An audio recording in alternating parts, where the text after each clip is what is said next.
What's up, everybody? I would like to welcome you to a Q&A that myself and Daniel Heskett, one of Evolve's mental game coaches, did a few months back that we are taking out of the vault and sharing with the world finally. This is just going to be some select clips from that you're watching right now. If you want to see the full interview, then click the link in the description or some point in the video, which will take you over to the full and non-abridged version. That was a fun word switch. Anyways, I will see you next week in your regularly scheduled vlogs, and I hope that you enjoy.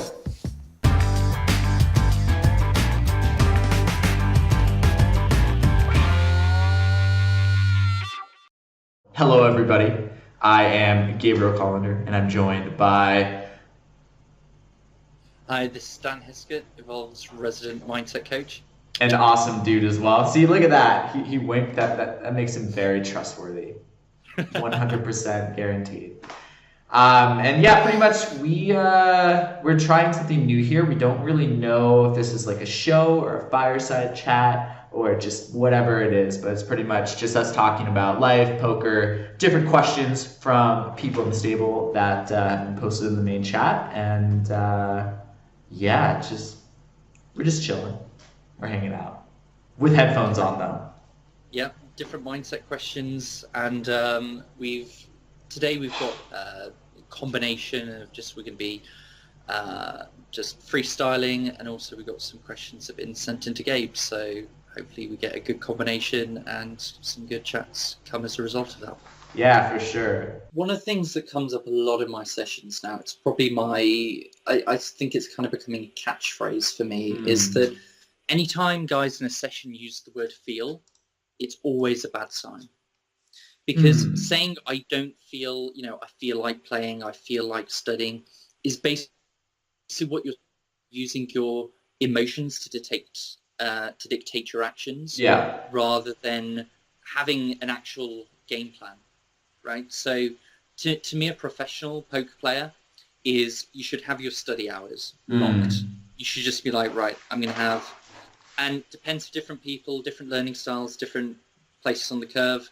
But, it could just be 5 hours a week, or it could be, 30 hours a week, depending on who they are and what they're doing. But they should know what hours they're spending, when they're doing it, what they're spending their time on. Same with poker. When are they playing? How many tables? What stakes? Have a really good grasp of that. Did you saw Kumakon's PLO heads up?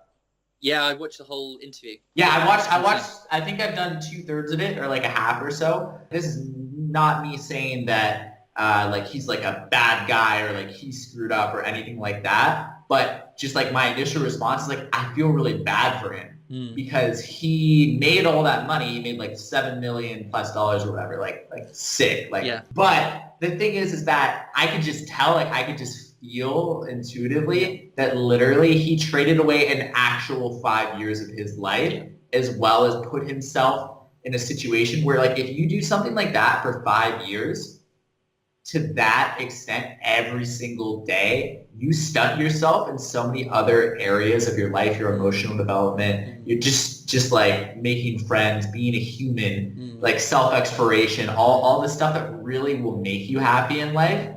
So I think that having things in your life, it could be anything. It could be your friendships, your relationship, your family. It could be your hobbies. It could be sports. It could be gym. It could be music. It could be something that you're seeing progress in. Yeah. Progress makes you feel really good with yourself. Like it's to me, it's this magic thing of doing something and getting better at it. Even if it's a slow climb, but seeing this progress that you can track. The journey. It's all about the journey. Yeah. Poker's good for that kind of long term, seeing, I started off at the 7s, now I'm at the 30s, that's kind of cool. But on the day-to-day, week-to-week, if you're kind of, I think your brain's looking for patterns and metrics. And if it's like, well, last week I made $500 and this week I've lost $300, I don't think that's the easiest thing to deal with. Yeah. So I think taking those metrics from other places gives you that kind of self-esteem you need, helps you feel better about it. And as a result, you have that mental fortuity then, you have that mental strength, and you have the self-confidence to push through on the poker. There's a small part of me that actually enjoys when I go on EV downswings, just because like it makes me be like, am I doing something wrong? Like, what can I improve on? Because like when you're crushing EV and you're making money, like you're just like, yeah, like it's all good. Like I'm just gonna keep crushing. Like it's fine. You think you're doing something new and special that you haven't been doing. And sometimes that is the case. Like especially like in terms of the stable now, like we're just working on so much stuff constantly. Like people are going to be making changes in their game at like a more consistent rate than like other players might necessarily be doing. But still, like I don't know, when you go in that downswing, like you're like, okay, I gotta tinker around and like, look into my database and go get it in depth. And I think it's always kind of, it feels that much better when you get out of that downswing and then the EV starts turning around and you're just like, all right. Out of those 4 options, if you take responsibility for it and it is your fault, then you're going to fix the problem eventually if you keep working on it. If you take responsibility and it isn't your fault, well, then you're going to push yourself even harder and get even better. If you don't take responsibility and it isn't your fault, well, then you're still not going to have the gains you would if you just worked on your game and used that energy in a positive way anyway. And if you don't take responsibility and it is your fault, then you're lying to yourself and you're going to go through that period so much more rather than just embracing the humility, rather than just embracing, Jocko Willink that talks about extreme ownership. And I think that's a really great way to put it, take full responsibility for every downswing, because that can be a really great incentive to work on your game. Once you take responsibility for something, you give yourself permission to change that outcome. Yeah. We have this little thing called our ego that, can trick us into doing a lot of stuff. And I think the more you can remove that from just almost everything in life and just be like, I'm just always working. You have to be confident in the fact that you will adapt. You don't need to know how, but just that you will, and you will have the ability to do that. And I know that's easier said than done for a lot of you, but that's another reason like why you're part of a stable. So yeah, Will's question is, what are your best ways to chillax, AX at the end, chillax after a good/bad session, and the best way to leave your bad session at the table and not take it into your personal life? You've tried hard.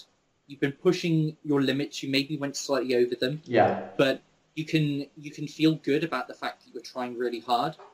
I forgive you for trying hard and making a mistake, for trying to push above your limits.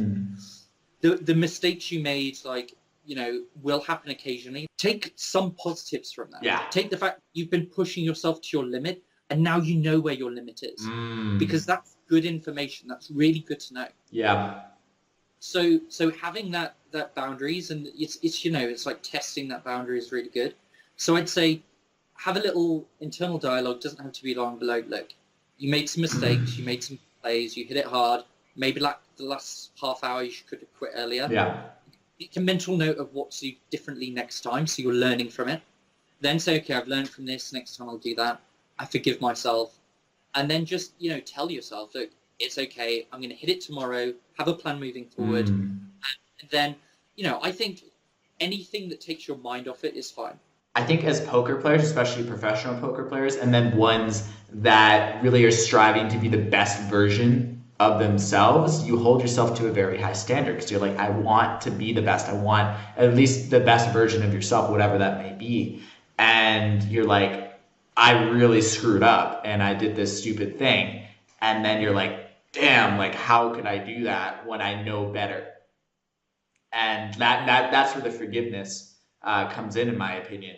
And that you have to accept the fact that you're not perfect, and that you're gonna screw up. And you can definitely lower the frequency. It doesn't matter how long you've been playing for, what stakes, you always want to be willing to listen to other people's perspectives and be willing to add stuff or take stuff away based on if something makes sense. And like ego can also have to do with the whole forgiveness thing. Like your ego might be like, I am perfect. I'm going to be perfect. I will never make a mistake ever. Then you make that mistake and you're just like, The other thing is not competing with the person in front of you, competing with the you of yesterday. Yes, that's really that is so, it's so huge.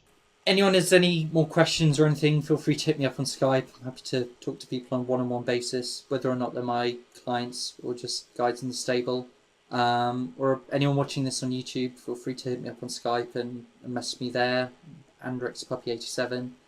And yeah, good luck at the tables, and hopefully we do this again. So I think this is a nice yeah. I think we will. I think we will. This is definitely fun. I quite enjoyed it. I guess in terms of my spiel, just thank you everyone for joining us on this little tester episode. I think we got into some interesting stuff, and if you enjoyed the video, give it a like, leave a comment perhaps, subscribe to the channel, all that good stuff. You know the drill. And I guess we'll see you in the next episode.